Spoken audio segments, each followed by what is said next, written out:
ఆశపడి నేను పని చేయాల, దేనికో ఆశపడి నేను కార్యక్రమాలు చేయాల. ఈ రోజు పని చేసింటే ఖచ్చితంగా కూడా చంద్రబాబు నాయుడు గారు మనకు అవకాశం ఎప్పుడైనా ఎక్కడైనా నేను ఏ రోజు ఆయనకు నాకు నేను ఈరోజు ఇక్కడ నిలబడి చెప్తా ఉన్నా, నా రాజకీయ జీవితంలో నేను ఒక్క రోజు కూడా ఈ రోజు పార్టీని కానీ చంద్రబాబు నాయుడు గారిని నాకు అసెంబ్లీ టికెట్ ఇవ్వమని గాని నాకు మంత్రి పదవి ఇవ్వమని గాని నేను ఇంతవరకు ఎప్పుడు ఆయన అడగలే. నేను అడగకుండానే ఆయన నాకు ఎప్పుడు ప్రతిసారి ఆ యొక్క అసెంబ్లీ టికెట్ బీఫారం నా ఇంటికి పంపించినాడు. మొన్న కూడా చాలా మంది నేను బయటకు వచ్చిన తర్వాత ఆ పార్టీ నుంచి బయటకు వచ్చిన తర్వాత ఆ రోజు నేను మంత్రి నాకు ఇస్తే నేనేందో మంత్రి పదవి కోసం పోయినాను అనుకున్నారు. నేను మంత్రి పదవి ఇవ్వమని ప్రమాణంగా చెప్తా ఉన్నా. నేను చంద్రబాబు నాయుడు గారిని ఏ రోజు మంత్రి పదవి గురించి నేను అడిగినటువంటి వాడిని కాదు, నేను అడగను లేదు, అడగను కూడా అని చెప్పి సందర్భంగా మీ దృష్టికి తెస్తా ఉన్నా. పార్టీ క్రమశిక్షణ కలిగినటువంటి కార్యకర్తగా నాయకుడిగానే పనిచేశా. ఈ రోజు మండల స్థాయిలో మండల యువత అధ్యక్షుడిగా పనిచేసి, మండల స్థాయిలో మండల పార్టీ అధ్యక్షుడిగా పనిచేసి, జిల్లా స్థాయిలో జిల్లా పార్టీ అధ్యక్షుడిగా పనిచేసి, రాష్ట్ర స్థాయిలో రాష్ట్ర యువత అధ్యక్షుడిగా పనిచేసి, ఈ రోజు రాష్ట్రంలో జనరల్ సెక్రటరీగా ఒక జోన్ ఇన్ఛార్జ్ గా పనిచేసినటువంటి అవకాశం నాకు పార్టీ కల్పించింది. గ్రామ స్థాయి సర్పంచ్ నుంచి ఈ రోజు నేను ఎదిగినానంటే కీర్తన నందమూరి తారక రామారావు గారి భిక్ష. నేను ఎక్కడున్నా రామారావు గారి పటాన్ని నేను ఆ రోజు పార్టీ నుంచి బయట పోయినా నా ఇంట్లో ఎల్లో కుర్చీ దీలా, నాకు ఎన్టీ రామారావు ఫోటో దీలా. కాబట్టి పార్టీ క్రమశిక్షణ కలిగినటువంటి కార్యకర్త నాయకుడే. ఇన్ని దఫాలు నేను 7 సార్లు అసెంబ్లీకి పోటీ చేస్తే, ఎన్నిసార్లు నేను ఎమ్మెల్యే అయితే, ఒకసారి నేను మంత్రి చేస్తే, మళ్ళా నేను ఆ మంత్రి పదవి కోసమో ఎమ్మెల్యే పదవి కోసమో ఈ రోజు రాజకీయంగా నేను తగ్గే పరిస్థితి లేదు.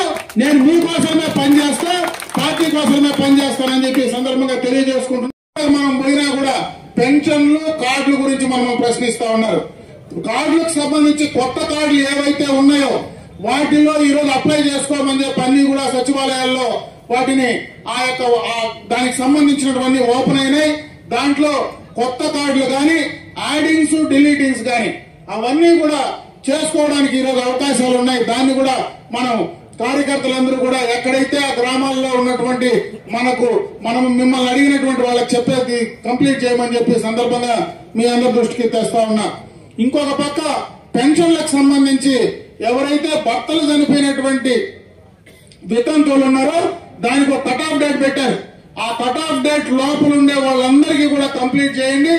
మళ్ళా రాబోయే కాలం త్వరలోనే కొత్త పెన్షన్లు కూడా ఇవ్వాలనేటువంటి నిర్ణయాన్ని కూడా తీసుకోవడం జరుగుతూ ఉంది.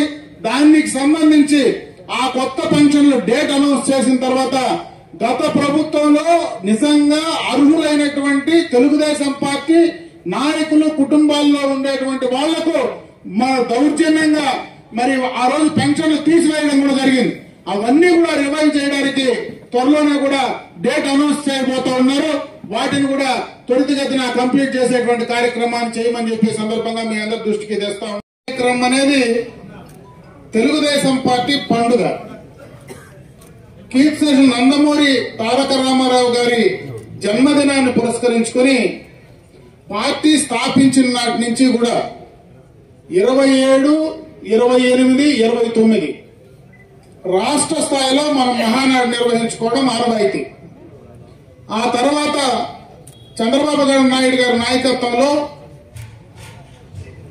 నియోజకవర్గ స్థాయిలో జిల్లా స్థాయిలో మినీ మహానాడులు నిర్వహించి ఆ మినీ మహానాడుల్లో నియోజకవర్గ స్థాయికి సంబంధించినటువంటి సమస్యలు, పార్టీ పటిష్టతకు మనం తీసుకునేటువంటి చర్యలు కావచ్చు, జిల్లా స్థాయిలో మనం తీసుకోబోయేటువంటి చర్యలు కావచ్చు, రాష్ట్ర మహానాడుకు సంబంధించినటువంటి సూచనలు సలహాలు గ్రామ స్థాయి నుంచి వాళ్ళ అభిప్రాయాలు అనుసరించుకొని తయారు చేయాలనేటువంటి ఆలోచనతోనే చంద్రబాబు నాయుడు గారు ఈ కార్యక్రమాన్ని మనకు తీసుకురావడం జరిగింది.